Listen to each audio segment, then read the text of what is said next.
2022 সালের সেপ্টেম্বর, আজ থেকে ঠিক 1.5 বছর আগে শেষবার দেখা গিয়েছিল সন্দেশখালীর জেলিয়াখালীর বাসিন্দা শরীফুল মোল্লাকে। এই শরীফুল খুবই ঘনিষ্ঠ ছিল সন্দেশখালীর 1 নম্বর ব্লকের তৎকালীন তৃণমূল সভাপতি শেখ শাহজাহান এবং 2 নম্বর ব্লকের তৎকালীন সভাপতি শিবু হাজরার। সন্দেশখালীতে ইডি তল্লাশির পর এখন 2 নেতাই জেলে। এদেরই কাছাকাছি এসেছিল শরীফুল মোল্লা। আর এই শরীফুলের নামেই খোলা হয়েছিল শরীফুল এন্টারপ্রাইজ নামে একটি সংস্থা। 2022 সালে কলকাতা বন্দর খিদিরপুর থেকে ড্রাম ভর্তি মাদক উদ্ধার করে গুজরাট এটিএস ও ডাইরেক্টরেট অফ রেভিনিউ ইন্টেলিজেন্স বা ডিআরআই। ওই ড্রামে ছিল 40 কেজি হেরোইন। কিন্তু এই হেরোইন পাঠানো হচ্ছিল কোথায়? তাতে ঠিকানা লেখা ছিল শরীফুল মোল্লা, শরীফুল এন্টারপ্রাইজ, জেলিয়াখালী, যা সন্দেশখালীর অন্তর্গত একটা প্রত্যন্ত গ্রাম। ওই গ্রামেরই মাটির বাড়িতে থাকতো শরীফুল। টিনের চাল, প্লাস্টিকের আচ্ছাদন, একটা শতচ্ছিন্ন ঘর। সুন্দরবনের হাজার হাজার মানুষের যে অবস্থা, শরীফুল মোল্লার বাড়ির অবস্থাও তার থেকে ভালো কিছু নয়। অথচ তার নামে আসছিল 200 কোটি টাকার হেরোইন। এ টাকার উৎস কোথায়? ওই খোলার ঘরে? আর এই প্রশ্ন সামনে আসার পরই খোঁজ চলছিল শরীফুলের। কিন্তু মাদক পাচারের খবর সামনে আসার পর থেকেই তাকে আর দেখা যায়নি। কেউ বলছে সে বাংলাদেশে পালিয়েছে, কেউ সন্দেহ করছে তাকে হয়তো গুম করে দেওয়া হয়েছে। সন্দেশখালী কাণ্ড নতুন করে সামনে আসার পর এই শরীফুল প্রশ্ন ফের সামনে তুলে আনছে রাজ্য বিজেপি। আপনারা জানেন যে এর আগে মাদক পাচারের একটি সাংঘাতিক অভিযোগ কয়েক মাস আগেই সামনে এসেছিল। Gujarat ATS, narcotic control bureau, আমাদের এখানকার গোয়েন্দা বিভাগ, তারা কলকাতা বন্দর থেকে একটি পরিত্যক্ত জাহাজ থেকে, কন্টেনার থেকে মাল খালাস হওয়ার পরেও সেই কন্টেনারটি নিতে না যাওয়ার ফলেতে তার পরীক্ষা নিরীক্ষার পরে প্রায় 200 কোটি টাকার মাদক উদ্ধার করেছিল। এবং ঘটনাচক্রে দেখা যাচ্ছিল যে সেই মাদক কোথায় যাওয়ার কথা ছিল?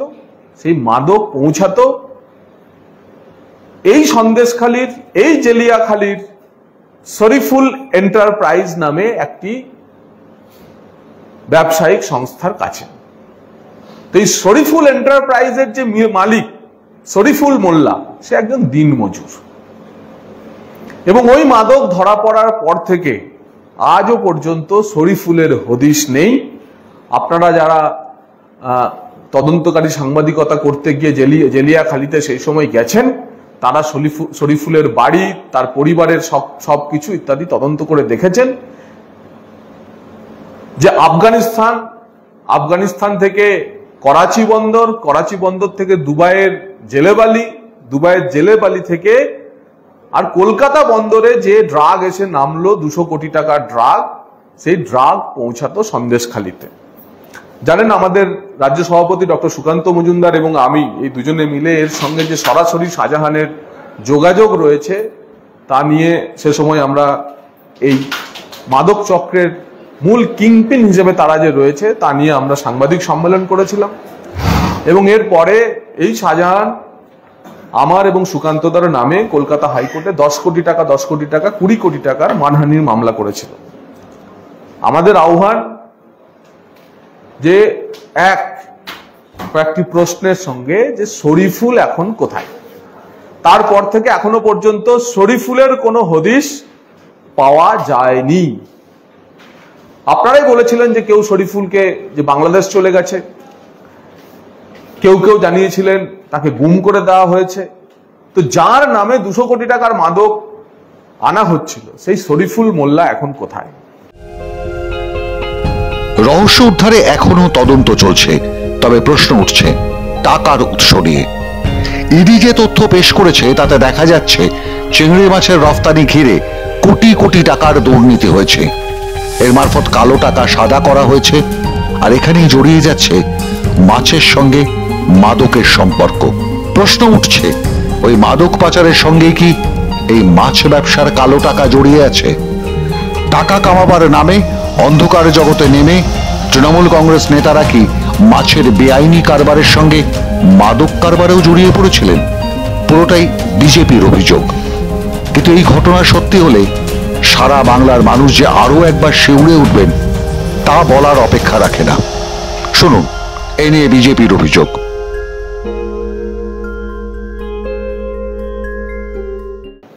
আমাদের দ্বিতীয় প্রশ্ন, শরীফুল মোল্লার নামে তৈরি হওয়া যে দুটি তিনটি সংস্থা, সেই সংস্থাতে শাহজাহানের সম্পর্কিত কোনো মাছ বিক্রির আমদানি রপ্তানির সংস্থার আর্থিক বিনিময় পাওয়া গেছে কি?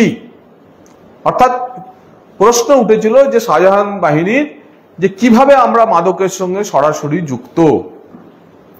এই মাছের আমদানি রপ্তানির কারবার টানতে গিয়ে এমন কোনো রপ্তানিকারক সংস্থা বা মাছ ব্যবসায়িক সংস্থার সন্ধান মিলেছে কি যে ব্যবসায়িক সংস্থা থেকে শরীফুল মোল্লার যে সম্পর্কিত অ্যাকাউন্টগুলিতে টাকার ট্রানজাকশন হয়েছে এবং সেই টাকা পৌঁছেছে মাদক যেখান থেকে এসেছে সেখানে, এবং যে সংস্থার মাধ্যমে এই শরীফুল মোল্লার অ্যাকাউন্টগুলিতে টাকা পৌঁছাচ্ছে সেই সংস্থাগুলি কি আবার এই বারাসাত, মধ্যমগ্রাম, মানিকতলা, যাদবপুর, শিয়ালদার মাছ ব্যবসায়ী সংস্থাগুলি থেকে টাকা পাচ্ছেন, মাছ বিক্রির টাকা? তার ফলে মাছ এবং মাদক একাকার হয়ে গেছে এবং আরো একটি এলিমেন্ট বাকি থাকছে, আরো একটি উপাদান বাকি থাকছে, যে মাছ, মাদক এবং মানব পাচার। বাংলাদেশ, হায়দ্রাবাদ, দিল্লি, কলকাতা এবং দক্ষিণ চব্বিশ পরগনার ঘুটিয়ারি শরীফ, এই কয়েকটি জায়গা থেকে গোয়েন্দারা তদন্ত করে যা জানতে পেরেছেন তা হলো রোহিঙ্গা বা বাংলাদেশে অনুপ্রবেশকারীদের এদেশে নিয়ে এসে দেশের অন্য প্রান্তে চালান করা বা পশ্চিমবঙ্গের অন্য প্রান্তে চালান করে দেওয়ার ক্ষেত্রেও এই সন্দেশখালীর শাহজাহানের বিরাট ভূমিকা ছিল। আমরা তদন্ত মাঝপথে রয়েছে বলে এ নিয়ে বিশদে আরো কিছু রোমহর্ষক তথ্য আপনাদের সামনে রাখছি না, কিন্তু অদূর ভবিষ্যতে এই কানের পাশাপাশি যখন মাথাদের কাছে টান পড়বে, আপনারা যখন দেখবেন যে এই আপনারা ভোট দিয়ে যে নেতা মন্ত্রীদের জিতিয়েছেন, যাদের জনপ্রতিনিধি বানিয়েছেন, যাদের সাংসদ বানিয়েছেন, বিধায়ক বানিয়েছেন, আমাদের মুখ্যমন্ত্রী যে বিধায়কদের মন্ত্রী বানিয়েছেন, তারা আফগানিস্তান থেকে মাদক এনে পশ্চিমবঙ্গে বিলি করার, ছড়িয়ে দেওয়ার, প্রান্তে প্রান্তে ছড়িয়ে দেওয়ার মূল কারিগর। এই চাঞ্চল্যকর তথ্য সামনে আসার পরই সবাই জানতে চাইছে শরীফুল কোথায়? কোথায় শরীফুল? রাজ্য প্রশাসন এই ব্যাপারে কি কোনো তথ্য দিতে পারবে? পুলিশ কি আবার খোঁজ করে দেখবে কোথায় গেল সেই জলজ্যান্ত যুবক যার নাম শরীফুল মোল্লা? রহস্য উদ্ধারে প্রকৃত তথ্য সামনে আনার দাবি জানাচ্ছে রাজ্য বিজেপি। এ ব্যাপারে আপনারা কি চান লিখে জানান আমাদের। মাদক পাচারের সঙ্গে শাহজাহানের যে যোগসূত্রের কথা সামনে এসেছিল তার কি প্রকৃত সত্য সামনে আসা উচিত নয়? লিখে জানান আমাদের। প্রতিবেদন পছন্দ হলে লাইক করুন, শেয়ার করুন, সাবস্ক্রাইব করতে ভুলবেন না। মাধ্যম ব্যুরো রিপোর্ট।